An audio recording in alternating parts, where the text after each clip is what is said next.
coowal suuf nekk une réalité bien sénégalaise Aïssatou Mangor Diagne yi ñu doon dégg ci coowal 94 milliards yi di jiiñ député maire Benno Bokk Yaakaar bii di Jean-Baptiste Diouf ne dafa foqati seeni suuf ci lu tollook ñetti hectares. Je prends en témoin tout Rufisque. Jean-Baptiste nekk maire Grand Dakar dem fekk le cour d'appel séddale ba pare avec un notaire Aïssata Sow ak groupam ñoo def partage bi avec le jugement le commissaire Seck ñoo def partage bi depuis 2009 ñu toog ba 2010 2011 mu renouveler ne kenn du ko gagné puisque personnalité la en quelque sorte loolu laa ko mën a waxee puisque le fait que nga osé fekk cour d'appel jugement bu ñu rendre avec certificat non opposition ni appel nga def ba jël certificat ba di gagné foofu cour d'appel gagné appel gagné ci cour de cassation ci ay faux. Je dis que la cour de cassation a jugé sur un jugement faux. Un jugement faux nag dañoo am courage pour démasquer que c'est ce qui n'est pas normal. nee na dafa jaay fii bu na jaay na ko fen puisque transaction titre foncier fait l'objet d'un acte notarié. dem naa vérifier au niveau du domaine ba fi ñu toll tey di la amul acte notarié amul dara turam ma fa nekk lépp ma fa nekk donc c'est honte pour un député di wax loo xamee ne yow li ngay wax tegu la ko ci yoon tegu la ko ci droit ou bien bu fekkee ne droit xam ne moom xamu ci dara puisque tamit lu 5 personnes bokk kenn mënu ko jaay bàyyi 4 personnes yi si des loolu la ko tubaab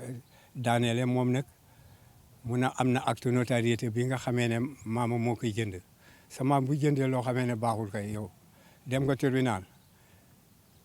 tribunal dàqale kay warutoo taxaw naan lii maa koy jënd maa ko kii di xëccoo puisque il a le monton de député moo tax muy def li muy def bu dul woon député du ko def. Jean-Baptiste Diouf teggi tuuma yooyu le ba mu set wecc daal di dikkaat ak ñun bu baax ci nu mbir mi demee. suufu jàmbur kenn mënu ko jël dañu nekk Sénégal pays yoon la suuf boobu ñuy wax ñoom seen maam mu ngi ko jaay boobu man judduwuma man bu ma judduwul fekkewu ma fu ñu ko jaayee waaw duñ ma si taxal waaw contentieux bi ñoom ñoo ko sooke depuis 2008 ça fait fukki at ak ñaar 2008 boobu nekkuma maire nekkuma député donc bu ñu nee man dama foqasi parce que dama nekk maire wala député loolu ay coow la rek dara amu si. avril 1953 la ko seen maam jaay waaw seen maam jaay ko moment boobu mu ngi ko jaayee woon 150 000 francs français 150 000 francs CFA je veux dire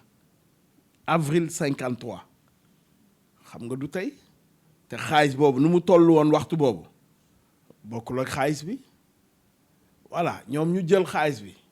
utiliser ko lekk ko def ba pare tey ñu ñëw naan seen maam moo jaayoon ni mu jaay baaxul ak ayu kenn xamul il faut ñu delloo leen seen suuf man d'accord naa ñu delloo leen seen suuf waaye nañu delloo xaalis bi waaye xaalis boobu 150 000 francs français 150 000 francs CFA 1953 nañu calculer ñaata million la tey ñu delloo ñu ko mais lu weesu loolu ñun li ñu am suuf soosu suma ay doom ñoo ko moom dañ ko doon ci seen yaay parce que seen maam moo jëndoon suuf soosu donc suuf si sumay doom ñoo ko moom voilà man nag intérêt sumay doom laay sauvegarder rek voilà ñoom ñoo yóbbu affaire bi tribunal bi ñu demee première instance ñoom dañu ne dañu war a casser vente bi bu 53 waxuñu ne ñoom ñoo am raison ñoom dañu demander pour ñu casser vente bi tribunal wax d'accord pour casser vente bi man ma def appel ne waruñu casser vente bi parce que terrain bi ñun ñoo ko moom appel jox ñu dëgg ñu dem cour de cassation ci cour suprême Cour suprême joxaat ñu dëgg waaw ñoom bu dee waxuñu ne dëgg la ñu nekk bu dee ñun nekkuñu ci dëgg nañu demoon def rabat d'arrêt bu ñu defee rabat d'arrêt bu dee dañ leen jox dëgg ñu xam ne ñoom moom dëgg. naam famille bu boobule nangu nañu ne jënd ak jaay doxoon na seen diggante ñaari maam waaye amul benn acte de justice bu ko mën a firndeel teg ci ne ndombal tànk yi Jean Baptiste Diouf am moo ko mën a may mu teg loxoom ci seeni suuf. tribunal la ko dax moom nag def na ay manigance am ba xëy il a convaincu tout le monde ba xëy am ay jugement d'appel jugement cassation am na ko mais la moindre chose moom waaye ñu def suñu rabat d'arrêt parce que en matière de droit boo amoon certificat non oppositionné après ça à la rigueur mais day dem li ma ci gën a étonné mooy day dem à la conservation là où les plus grands bandits du Sénégal laa wax les plus grands bandits du Sénégal fa la ñu nekk di jël suufi nit ñi di ko transformer ak di si seeni tur di ko si def kii moi j'en ai des preuves que ku ma oo it de ëllëg dinaa taxaw ne lii ñi ko moom dañ ko sàcc sa doo ci mun dara puisque la preuve en est que pour avoir un bordereau analytique actuellement dañuy bañ j'ai un avocat qui a demandé un bordereau analytique depuis presque 3 fois ngi ne ñuy bañ il fallait que juge bi mujj ordonné pour ñu indi ko mais bordereau analytique bi ñu indi mooy la fa nekkoon rek moo fa nekkati te suuf dafa am nu muy demee suuf boo koy créer titre foncier booy créer titre foncier foog nga am un certificat administratif c'est le bulletin de naissance de cette terre loolu mooy bulletin de naissance de terre bi. député maire Benno Bokk Yaakaar bi nag lii la leen tontu. gis nga góor googu wax ak yéen moom bokkul sax si ñuy laaj terrain bi parce que moom bokku si ñi ko doon laaj bu ñu leen gañee ñoom nee nañu Jean Baptiste ak ay doomam ñoom moom terrain bi jeex na amul contentieux moom mooy wër di li ko dal nag dama bëgg ñëpp xam ko dafa jël terrain yooyu di ko jaay ay nit comme que nit yooyu mënuñu am benn kayit parce que titre foncier bi si turu ay borom lañ nekk moom fu mu ne nii dafa jaaxle parce que ñëpp dañ ko topp ne ko il faut mu fay leen wala ñu toroxal ko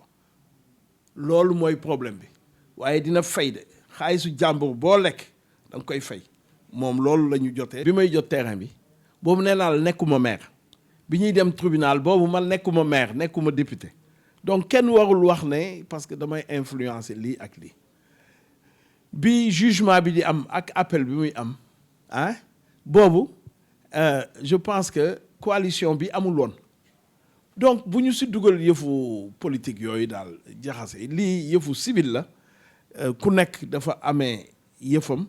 voilà nañu dem yooyu yëpp ay coow la rek seen maam bu dee d'accord nañu seen maam jaay na waaye jaay na xam nga loi yi dafay changer parce que bu njëkk ba peut-être c'était pas systématique nga jaar ci notaire alors bu njëkk ba ci kanamu huissier la ñu defoon yëf yi après nag ñu jël dossier bi dem yóbbu ko impôt et domaine xam boobu amuñu indépendance sax bi yëf yi di am boobu amuñu indépendance waaw loi wu période boobu loi wu France la waaw loi wu France bu permettre yenn yi kañ amatul problème kenn du si dugg ah donc loi wu Sénégal la ñu wax léegi jaay bu mun a am dañ koy jaay ci kanamu notaire mais ñun suñu waajur boobu jaay jëndoon terrain bi moom bi mu demee ci huissier ba ñu defal leen huissier kii wu justice la bi mu jëmee ba def ko dañuy yóbbu dossier bi domaine validé ko jox ko titre foncier parce que bu dul woon lu valable kon domaine du ko jox titre foncier te boobu wax naa la temps colonial la donc vraiment amul luñ si kii ak yooyu. Yéeli Jaxate yore kàddu famille bi ne duñu bàyyi benn yoon mu sedd. loolu lañ dàq puisque njënd mi lu juróomi nit nekk moom kay kenn mënu ko jaay bàyyi ñi si des n'est-ce pas donc li muy wax te loi bi da ko condamné puisque loi bi condamné moom xamu ko man xam naa ne jàngul bu jàngoon am na loo xamee du ko ko coow bu xamoon luy droit foncier du ko ko coow mais le fait que muy naan lii da koy fa ca tribunal dàq ko mën naa génne jugement yi mën naa génne lépp fi ko tribunal dàq. projet bi des nañu rabat d'arrêt fi lañ ko mën a d'abord mais moom il devait attendre rabat d'arrêt on va investir ay nii sax def ndox ak samp électricité ça veut dire que dafa tëb na moom alal ji nag duñ ko bàyyi ak moom ëllëg puisque dañ nekk si pays boo xamee ne ku fi oyof tuuti rek ñu jël la nga am nga dem amul nag il a mandaté des gars yoo xam ne ay bandi yoo xam ne fii la ñuy nekk kenn du leen jegeñ dañuy dóoraate di def lu nekk donc DSCOS dem nañ fa def réquisition mais nañ def réquisition ñu xam la position du titre foncier mais jugement bi yoo xam ne booy juger nit kay da ngay def réquisition kii moom ak kii moomul mais ñun bordereau de partage bi ñu jox kay mënatuñu ñàkk terrain bi fii nag ñu ngi fi duñu wax ne dañ koy bàyyi de duñ ko bàyyi ku yaakaar ne dañ koy bàyyi la preuve yaa ne que suñu 1451 bi ngay dégg nun la du kaneen nun la du kaneen kon n'attend le rabat d'arrêt amul droit nag te li muy def moo gën dangereux encore pourquoi moo gën dangereux mooy day dem uti ay droits réels yoo xamee ne c'est des droits réels qui n'existent pas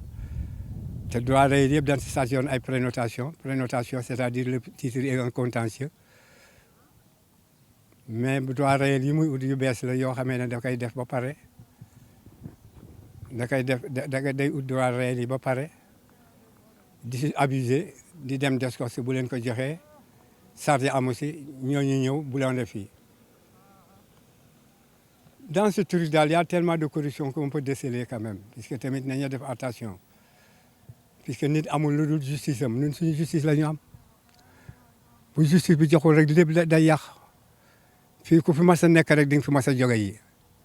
ku fi mas a yorum réew it di nga fi mas a jóge yi ngoon nag duñu ko bàyyi man ça me sûr et certain que ce gars-là c'est un gars boo xamee ne il est ignorant cupidité têtu il fait tout. Jean-Baptiste Diouf moom ne li yoon àtte rek lay doxal. dëkk bi dafa am loi man nag damay topp loi waaye bu ma fa defee dara ñu dindi ko parce que dañuy jaay doole ëpp ñu kenn doole. donc man loi bi rek lay topp loi bi lu mu wax loolu lay def bu dee nag ñoom dañu am doole bu passé loi bi nañu xaar ba mu jot rek parce que bu jotee li may def du ma ko wax. coow li nag 2008 ba tey mënul fay ci diggante Jean-Baptiste Diouf ak famille Lébou bile naam cour suprême moom député maire bii la jox dëgg teewul lébu yi ne ñoom dañuy xaar rabat d'arrêt te jaral na leen lu ne.